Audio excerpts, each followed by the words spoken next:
South Korea has the unwelcome reputation of having the highest suicide rate among OECD countries. But in recent weeks, there's also been a particularly disturbing surge in teenage suicides. On April 16th, a teenager live streamed her death by suicide on social media.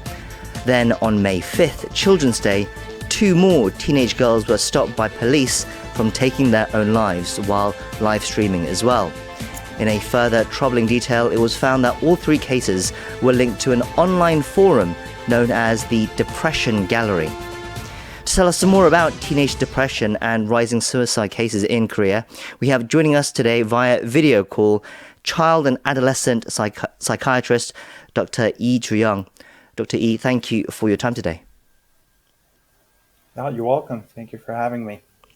So as I mentioned at the start, South Korea has this very unfortunate reputation for the high suicide rate among the developed countries. But this latest surge in youth suicide has had even more people concerned. It has jolted the nation.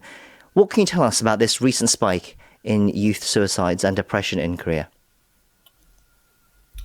Yeah, it's a tragic fact, but it's a fact that we have to tackle with. The rate of youth depression has skyrocketed across the globe, actually, in the last 10 years, and South Korea has not been an exception to this trend. And today I'd like to list several contributors to this trend, and please be mindful that people with depression are more likely to have suicidal thoughts, plans, and they are at a higher risk of attempting and dying by suicide. Therefore, I might at times use the term risk of depression and risk of suicide interchangeably. I'll list several of them. So the first one is the COVID-19 pandemic, and people were isolated and their freedom was limited around this time. And the students were put in a virtual learning environment involuntarily, being asked to stare into the computer screen. Because of this, the students were significantly more distracted, they were less emotionally attuned to each other, and social development was just stalled.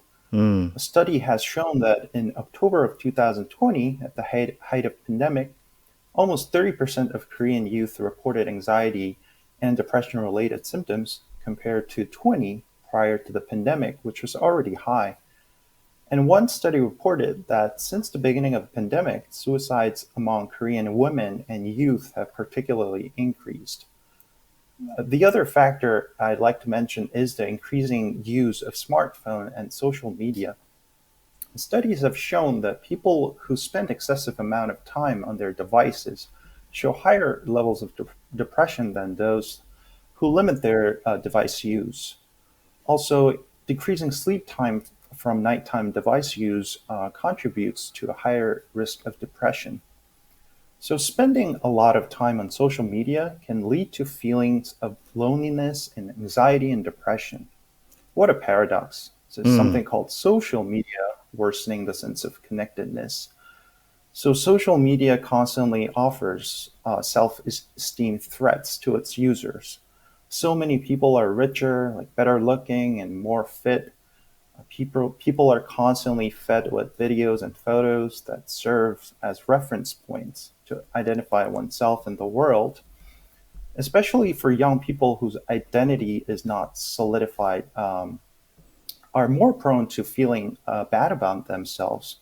Note that in 2021, a Facebook whistleblower leaked internal documents detailing the fact that Facebook chooses profit over safety, which includes childhood mental health. So also, social media can be a source of cyberbullying, trolling, and other forms of online harassment, which can result in youth depression. If you want to understand what it is like to be a child in the age of social media, you can watch a documentary called Childhood 2.1. Lastly, I'd like to mention increasing academic stress among Korean youth. So since 2007, the leading cause of death among Korean youth has been suicide. And in a 2018 study, academic stress was described as the most common factor that drives Korean teens into attempting suicide. So South Korea, like other East Asian countries, are known for its intense educational system. Its annual college entrance exam, Suneung, has been considered as a key societal sorting mechanism, and it has created tremendous pressure for the students. Korean students spend twice as much time studying as their Right. American counterparts, devoting more time after school and even on the weekends Hmm. in private institutions, hagwons. Right. And many Korean students morph into a task-taking machines when their real goal should be deepening their academic interest and preparing for higher education, like in college or grad school. Right. And graduating from a top-tier college in Korea is believed to be the strongest predictor for obtaining a secure job, improving social status, and even helping with marriage prospects. So, given the intense pressure coming from the society to perform well academically, teens report more stress and negative emotions regarding education compared to their Western counterparts. Now, this cutthroat battle begins from preschool. Right. Preschool should have English immersion programs, parents think, and Sure. the kindergartens fast track into studying middle school math. Dr. E, This we education, do have a yes, limited amount of time, so we are going to have to, I think, move on to some of the more recent developments as well. But oh thank yeah, you yeah, for sure. Sorry walking about us that. through these various factors that are at play here. As I mentioned at the Yes. start, there is also this very concerning development found with these three specific cases that we mentioned, and this online forum called Depression Gallery. Can you tell us what more you might know about this as well? I know you are based in the US. You are at the Harvard Medical School at Cambridge Health Alliance, and you are a child and adolescent psychiatry fellow there. But can you tell us what you know about this forum as well? So I've been keep tracking of this news recently because it was quite shocking. So the term depression gallery stems from a Korean web service called DC Inside. It existed quite a while, even when I was in college. So this website consists of many forums called galleries, and each gallery is an online subcommunity under this big DC Inside umbrella, where anonymous users with a common interest gather around with minimal external moderation.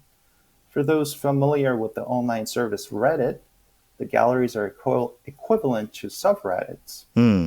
So this depression gallery is one where people with depression meet and write to each other. But some of its users have taken extreme measures and used this space to promote suicide. Hmm. Right. So it's the And fact that one of the reasons there has been concern is this promotion of suicide, whereas initially this forum was meant to help people, young people, to deal with depression and mental health issues. yes, that's true. So some teens might come here to gain more information, or even in the hopes to listen to and be heard by other people. But this many studies noted there is always some individuals online encouraging suicide.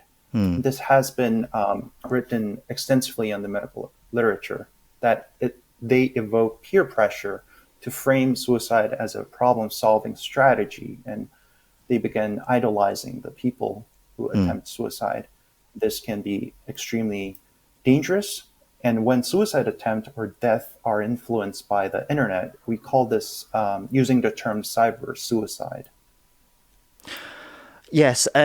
Further exacerbating this issue has been reports that there's also been a very dark and twisted turn where people have been targeting some of these users as well, taking advantage of their vulnerable state to both mentally and physically lead them to further mental health damage and thoughts of suicide as well. It's a very troubling situation. Authorities are considering whether to shut this forum down even in Korea. But today we don't want to dwell on this forum specifically too much, but look at perhaps the more broader situation and try to discuss the root causes of this issue. Doctor, as a child and adolescent psychiatrist, can you tell us more about youth suicide? Is it different from suicide for people who are older and who try to take on this decision? Are teens perhaps more vulnerable to these thoughts of suicide and depression? Right. So this is very thought-provoking question. It is quite challenging question since it's hard to quantify vulnerability. But to answer this question, let me assume that vulnerability here means the rate or prevalence of suicide attempts. So, rate of major depression among teens in South Korea is higher than that among adults. Mm. It's about twice of a rate that happens. According to the Korean National Statistics Office, the rate of death by suicide between ages 12 to 19 was 3.9 per 100,000 people. That's data from 2019. The same figure was 17.5, so about 4 times per 100,000 people between ages of 20 to 64. So the rate of death by suicide in adolescents are about one-fourth of that in adults. So more depression among teens, but less suicide compared to the adults. Right. That's I think I can summarize. And the characteristics of teen suicide are different from those of adult suicide in several ways. First is the precipitating factors. So teenage suicide in Korea are more likely to be due to social pressures, including academic stress, bullying, and family problems, while adult suicide are more associated with financial and occupational predicaments. Second difference comes in methods. So the means used by teenagers are often more violent, and the rate of suicide completions is higher among teens than in adults.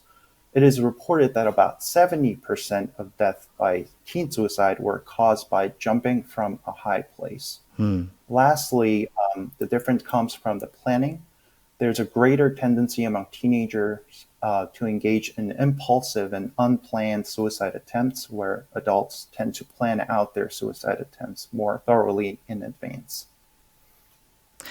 Okay, so then I'm sure you and other psychiatrists are making efforts to try to help patients, these teenagers who are thinking of making this sort of decision. But is there a broader way that we should be trying to tackle this issue as a society as well? Is this something that the government should be doing, or schools and teachers or parents? What areas do you think we are lacking at the moment to try and tackle this here in Korea?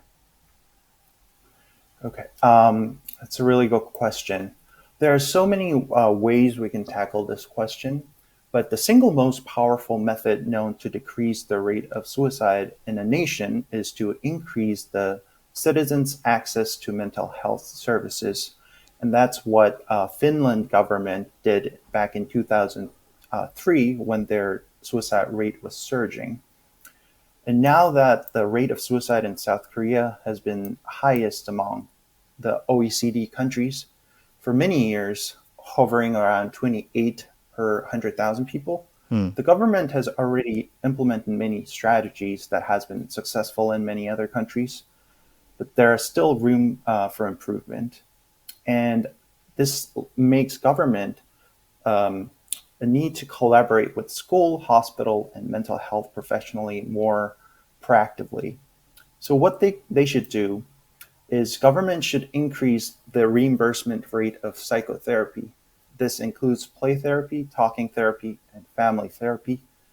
In exchange, psychotherapy training programs should be closely overseen under their care for quality control, because psychologists are currently incentivized to conduct often unnecessary psychological testing rather than to deliver psychotherapy.